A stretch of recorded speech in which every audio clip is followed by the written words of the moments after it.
They call themselves the children of those who committed genocide. Their fathers, police or military officers during the dictatorship in Argentina, therefore responsible for the disappearance of up to, according to human rights groups, 30,000 people. Many since accused, sometimes convicted, of crimes against humanity.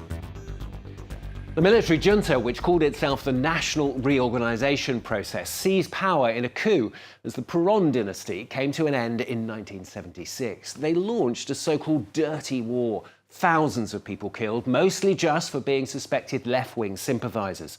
People were held in concentration camps, stripped, tortured, drugged, and then disposed of. Others even murdered and their bodies thrown out of planes into the delta north of Buenos Aires. She was kidnapped on December the 8th, 1977, after being arrested in a church. She was on one of the death flights a few days later, on the 14th. She and the others were thrown into the sea from this plane. The junta fell in 1983 after its disastrous occupation of the Falkland Islands. It left it reeling, and it restored democracy in 1983. Since then, there has been some justice. In all, more than 1,000 military officers tried for human rights abuses. After several decades of silence, though, children have decided to make their voices heard, renouncing their fathers, others even publicly revealing their own families' dirty secrets. Well, Eleanor Vanel with Anke Uhle revisit the children of Argentina's military dictatorship for France 24.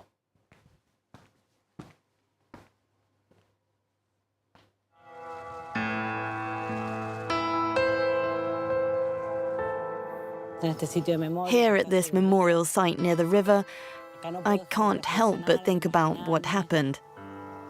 I feel sick to my stomach. It makes me nauseous.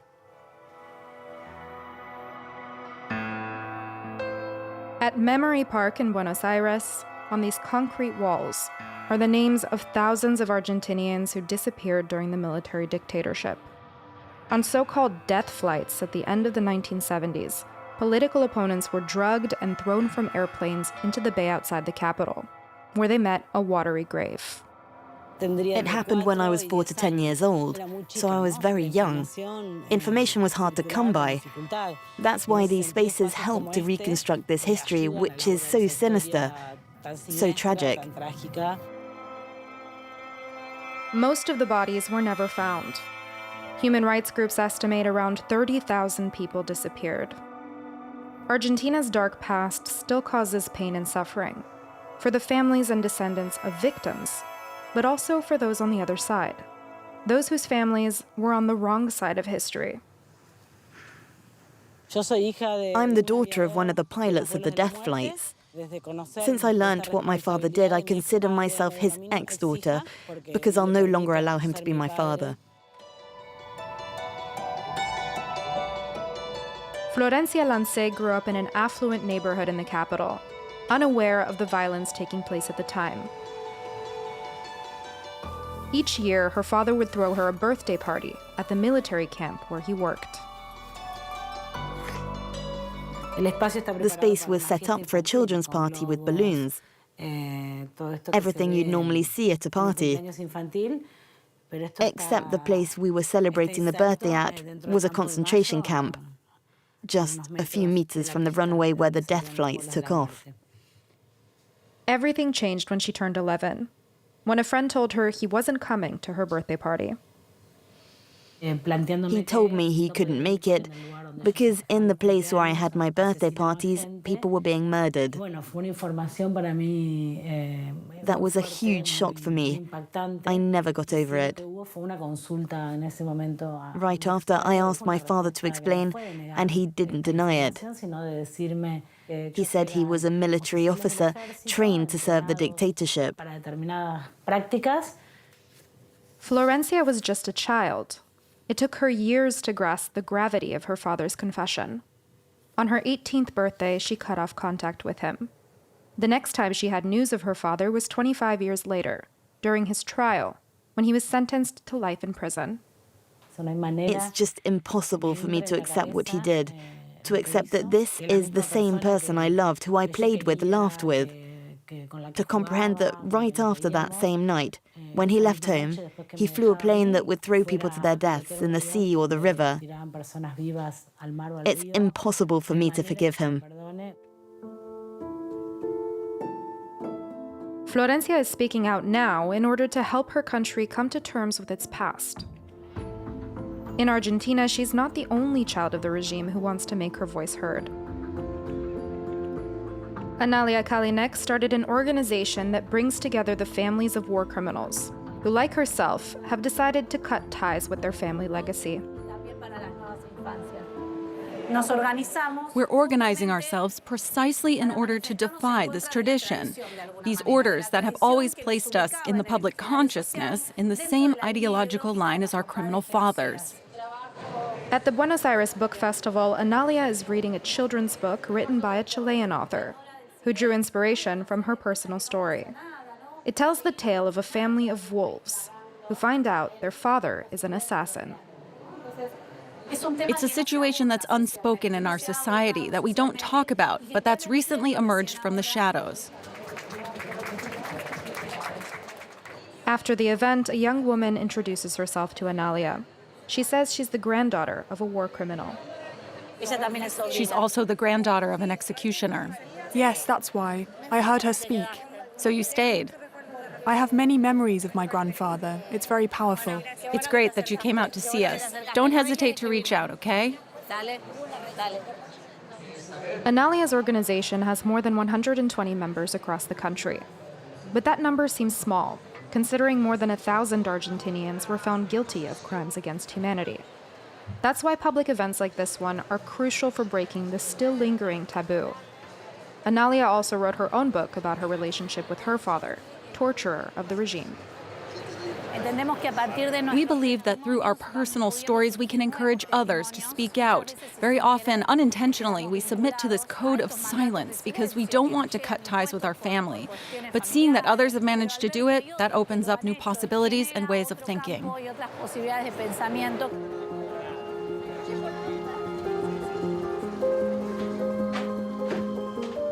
In rejecting her family legacy, Analia became a disobedient child. She named her organization Historias Desobedientes, or Disobedient Stories.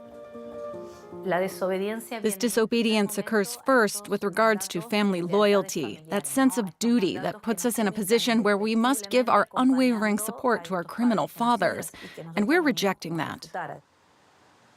Her collective, the first of its kind in the world, was founded 6 years ago. At the time, a controversial law passed in Argentina, reducing prison sentences for the regime's executioners. Analia and a handful of others protested, identifying themselves for the first time as children of war criminals. It was striking to see people's reactions when they looked at our sign. These two men approached us to tell us to be careful, that we made a mistake on the sign and that someone might think that we're the children of war criminals. They were confused because it's something that's difficult to comprehend. Once or twice a month, members of the organization meet up on a video call to talk about the collective's future. We're thinking about making a video.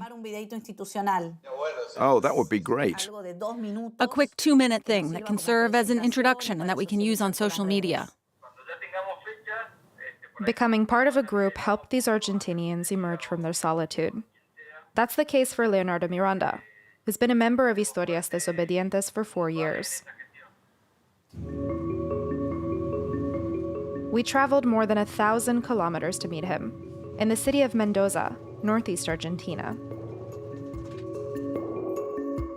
He asked to meet at Departamento 2 de Informaciones, a former torture center.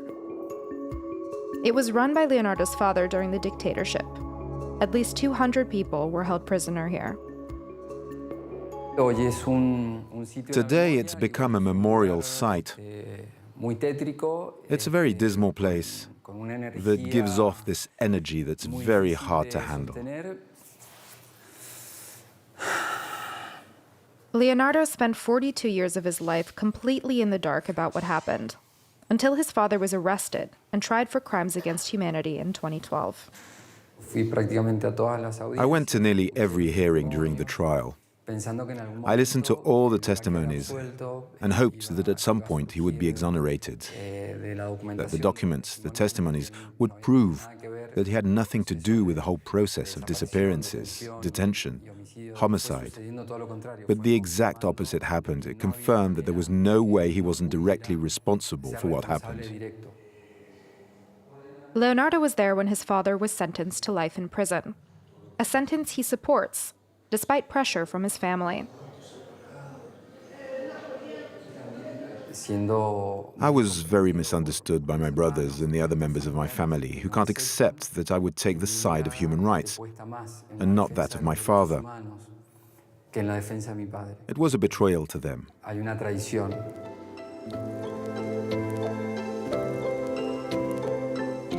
To help him carry on, Leonardo began seeing a psychologist 9 years ago. Even today, he says it's the only way he was able to stay afloat. When the trial began, I started feeling like I was running out of oxygen. My very life was at stake, because what was being threatened was my father, my story, my family. His battle was to save his father.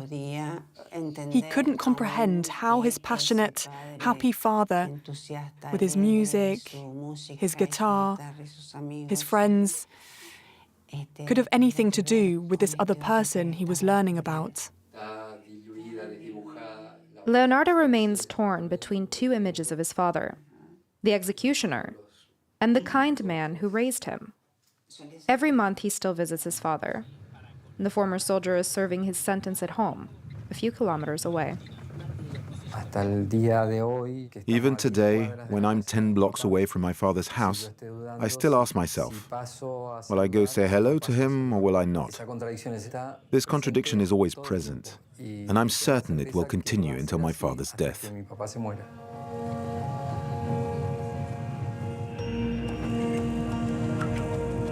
Analia chose a different path to make peace with her traumatic past.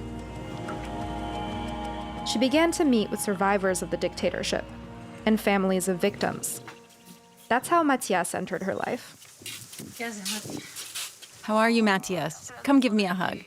It's so good to see you, so good to be here. The two of them met for the first time years ago at a conference. Back then, they had no idea the connection they shared. I had no idea your parents disappeared in the Atletico clandestine center. And you had no idea that my father was sentenced for crimes he committed in Atletico. We really didn't expect that. It was powerful. She wasn't just the daughter of some criminal. She was the daughter of one of those responsible for the repressive circuit my mother and father passed through. In spite of this huge chasm, Analia and Matias managed to forge a strong bond of friendship. For me, this encounter was a victory and a challenge. A victory because Analia didn't become what her father would have wanted her to become. And also a challenge because the moment we met, I didn't know much about Analia. I needed to have faith. For us, the children of criminals, these encounters give us huge relief. I think it's very healthy, very healing for society. Even now, Matias doesn't know where his parents' bodies are buried. His pain only worsened when years later he learned his mother was pregnant at the time, and that he might have a little brother or sister somewhere out there.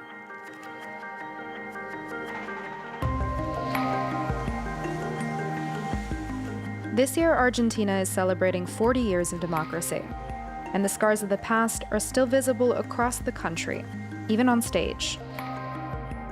Nicolas Ruarte is a theater director with 33 years' experience. His two grandfathers actively participated in the dictatorship. He decided to write a play to share his story and his quest for the truth.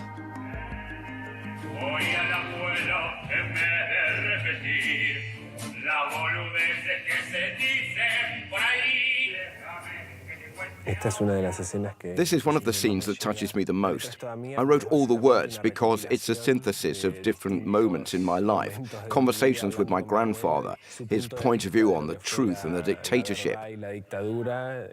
My grandfather and a large majority of soldiers never repented, and this tango shows that, these guys who are proud of what they did.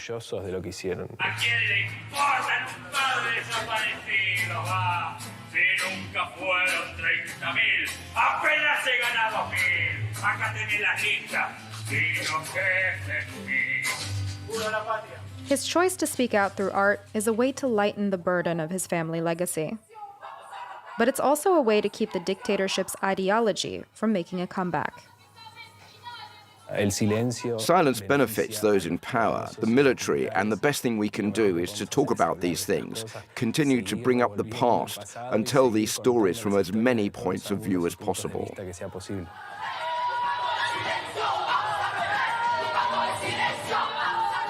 Abroad, these children and grandchildren of war criminals have inspired others with similar stories, in other countries that have also known dictatorship. In South America or Europe, other descendants of executioners have also begun to defy this code of silence.